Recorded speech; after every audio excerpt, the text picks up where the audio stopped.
Hello dear all, this is Sandeep Chaudhary from SU Union Junior College, Pune. Dear all, today we are going to start second poem of 12th standard, Indian Weavers by Sarojini Naidu. So let's get more information about poet's life. Sarojini Naidu means Sarojini Chattopadhyay, born on 13th February 1879 in Hyderabad, and she died on 2nd March 1949 in Lucknow. She was a political figure. She was activist, feminist, poet, as well as she became the first Indian woman to president of the Indian National Congress and to be appointed as an Indian state governor. She was sometimes called the Nightingale of India. Here, information about her detailed life we are going to learn. Her parents, Aghornath Chattopadhyay and Brada Sundari Devi, mother's name. Even she was called as a Nightingale of India. She was a woman who wanted to take the Indian flag across many oceans. She represented India in United Nations as well. Sarojini Naidu is a beacon of empowerment, drive, and most importantly, hope for all men and women of all races and all ages. She was responsible for awakening the women of India. She brought them out of the kitchen, and that is why Sarojini Naidu is the voice of women. Let's see her early life. Her father, Aghornath Chattopadhyay, was in Brahma Samaj movement, and he was a social reformer as well as the Congress activist and was the principal of college in Hyderabad. Sarojini Naidu educated in Madras and later studied in Cambridge. After returning India in 1898, only to find the menacing conditions of Indians under British colonial masters. In her last years, with the independence of India in 1947, Sarojini Naidu was made the governor of Uttar Pradesh in the wake of her contribution to the movement. She was the first woman to become governor of a state. She died of heart attack while working in her office on 2nd March 1949. So, dear students, Sarojini Naidu is a legendary figure in Indian politics as well as in literature. Her literary works, The Golden Threshold, it was written in 1905, The Bird of Time, Song of Life, Death, and Spring, published in London in 1912. Muhammad Ali Jinnah, An Ambassador of Unity, 1916. The Broken Wing, Song of Love, Death and the Spring in 1917. The Sculptured Flute, Song of India, 1949. The Feather of the Dawn, it was written in 1961. It was published in 1961 after her death. The Indian Weavers, 1971.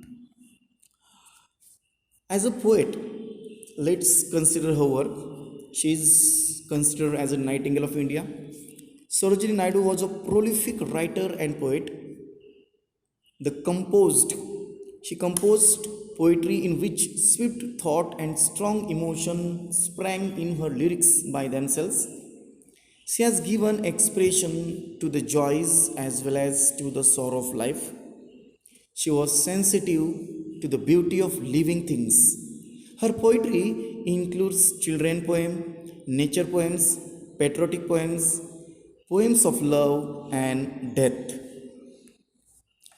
Her major contribution, let's learn. The Golden Threshold, it was published in 1905. It was her major contribution to English literature as well as Indian English. Her poetry in this collection seems to sing itself as its swift thought and strong emotion sprang into lyrical of themselves. Her emotion and pain very beautifully into poem. This was amazing creation of her. So the golden threshold, it is her major contribution for English. Her poems having different kind of themes like Ode to Nizam of Hyderabad royal theme. In the forest it has a nature theme. Nightfall in the city of Hyderabad as it is a city urban theme. Village song, the rustic life, rural life is characterized, narrated here. To India, this is patriotism, patriotic poem. The Indian weavers, it is about the common people. Buddha seated on a lotus, this is spiritual. And the last death song, life song, it is about death and life. So all her poem having different and various themes. Dear students, Indian Weavers is one of them, her famous and most popular poem. We are going to analyze this poem in detail.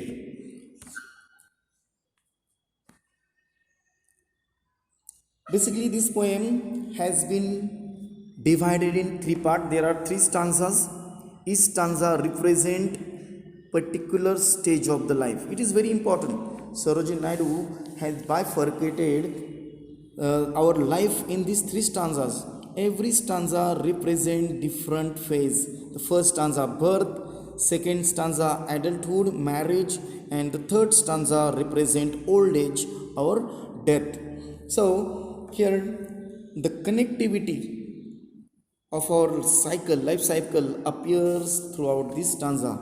The poet asks three questions to the weavers and the answers given by the weaver accordingly. To put it simply, however, in the questions and answer lies the temperament of the poem. This poem has dialogues. There is a question in first two lines and next two lines are the answers given by the Indian weavers. Indian weaver represent the philosophy of life. Let's see first stanza in detail. I will read the poem's first stanza first and then we will analyze in detail. Indian weavers. Weavers, weaving at break of day. Why do you weave a garment so gay? Blue as the wing of a halcyon wild, we weave the robes of a newborn child. See, in the first stanza, the question has been raised by weaver early in the morning, break of the day. Break of the day is the image, symbol, means start of the day. What type of garment do you weave? That is gay, means cheerful, colorful.